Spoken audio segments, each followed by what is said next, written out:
So again, my name's Eric. We're talking about blacksmithing, or I'm a blacksmith. The reason I'm called a blacksmith is not because I'm all dirty. Okay, that's not it. It's also not the black fuel that I'm burning in the fire or the smoke. It's because I make things out of iron and steel. Iron and steel, we heat them up in a fire, we hammer on them, we forge them, we change their shape. Okay? Inside, iron and steel is black.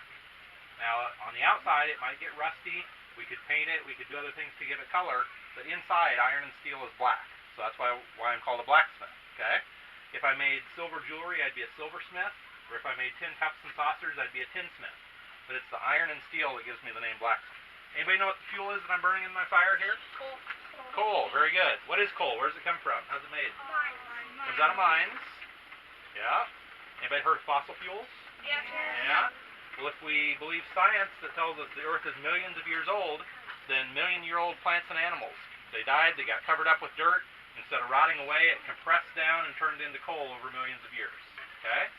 On the other hand, if we come from a Christian background and think the Earth's only 5,000 or 6,000 years old, then we're burning something that either God put there for us, maybe it developed during the Great Flood, but either way, it's a non-renewable resource. If we use up all our coal, we can't make more, right? So we do need to use our resources wisely. There's other fuels we could use and that have been used through history. We could use wood charcoal, so that's wood that's kind of charred and not completely burned up, right? It burns really quickly, though. We use a lot of it. Or we could use propane gas. So if you've watched any shows like Forged in Fire, that one's kind of popular lately, okay? Well, they have a lot of gas forges on there that have flames that shoot down from the top inside the box, like that one in there, okay? And so that's gas just like your propane grill at home uses. We could even use electricity. There's lots of ways we can make the steel hot. Back through history, though, coal has been used quite a bit for blacksmithing, all right? My fire is in something here called a forge. That's what this piece right here is. Forges come in all shapes and sizes, different types throughout history, okay? But for a fire, we need a couple things, right? We need fuel, so we've got coal, and we need to add oxygen to it, okay? So I've got a blower here that sucks air in, puts it through this tube and up through the center of the fire. And when I do that, my fire will get over 2,500 degrees. We got a super hot fire going here, okay? My steel, the steel that I'm using, will burn up at about 2,000 degrees. So if I'm not careful, I can burn this piece of steel up. I'm going to try not to do that, but we'll take a look in here in a second and see just how. Right. So that was actually just starting to sparkle a little bit right at the end. That's about 1,800 or 1,900 degrees. That's so hot I can feel the heat coming off of it. That close, my hand gets a little uncomfortable. Okay. If I hid the orange part back here where it's black, you might not think it's hot, right? Because it just doesn't even look hot. All hot. Well, that's still 900 degrees back there. Okay. You guys see that? So back here where it's black, that's like twice as hot as you cook a pizza in the oven. That's why when you came up, I said don't reach for something if it falls off my table, okay? Because it might not look hot, it might still be. Keep this up and we'll start working on it, okay? Anytime to change the shape of the steel, we need it to be orange. If it loses its heat, it loses its color, and it's black, it's still hot, but it's not flexible anymore.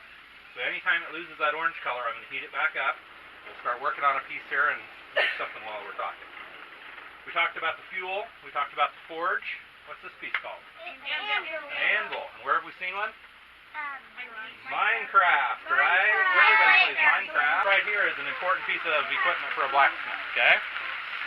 All right, so we're going to make sure our piece of steel is hot. And we'll start working on it.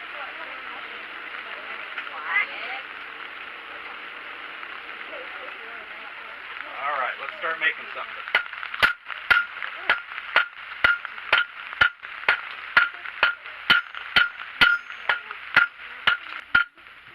You guys can obviously see what I'm making, right? It's a leaf.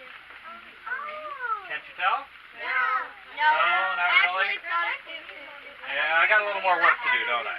Okay? Because I heard some of you guys say spear or arrowhead. Well, I could turn that into a spear or an arrowhead, right? But I'm going to make a leaf out of it. So to do that, I need to use a special blacksmithing technique that I learned a few years ago from a book. Okay, it's called the cow poop theory of blacksmithing. All right, I got your attention now, right? So, a theory is a way of thinking about things. We're going to think about cow poop and hot steel, because they're kind of the same. Okay? Imagine that Farmer John's cow comes through here and leaves a big pile of cow poop out here, and one of you guys is ornery and goes and jumps on it with both feet. Which direction is the cow poop going to go? Down. No, the ground's underneath. Your feet are up. Which direction's the cow poop going to go? Sideways. Out in all directions from your feet, right? Okay? Well, instead, if you took a baseball bat or a stick and you hit the cow poop with it, which direction would it go? No, we got the stick coming down. Sideways, right? Squish out to the side. In blacksmithing, we use different hammers for different jobs. So if I'm making a spoon, I want to spread the steel away from the hammer in all directions. I'm going to use a round hammer like this one here. Okay? And if I hit hot steel with that, that's like your feet jumping on the cow poop. It spreads out in all directions. But if I'm making a leaf, maybe I want a wide, short leaf. Maybe I want a long, skinny leaf. If I'm making a knife or an arrowhead, I need to tell the steel, I want you to go this way, or I want you to go this way. Okay? So I'm going to use a hammer shaped like a baseball bat or a stick. Now if I take that and I hit some hot steel with it, if I hit like this, that's going to make it spread out this way. Or if I turn and go like this, that's like the stick hitting it, making it go that way. Okay? Cow poop theory of blacksmithing. Got it? Got it. Alright, I'm pretty sure it's on your quiz tomorrow, so make sure you remember it. You do have a quiz on this, right? Are you sure? I saw a teacher taking notes before. Alright. So we're going to heat this up and we're going to use that, what's it called? Cow poop theory of blacksmithing. We're going to use that to spread out and make a wide leaf here. Okay?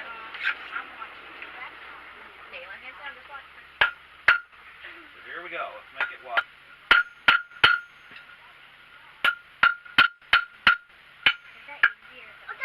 Well, it takes some practice.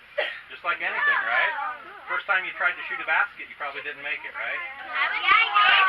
First time I tried to make a leaf, I didn't make a leaf. It didn't look very good. Okay? Now, is that a leaf yet?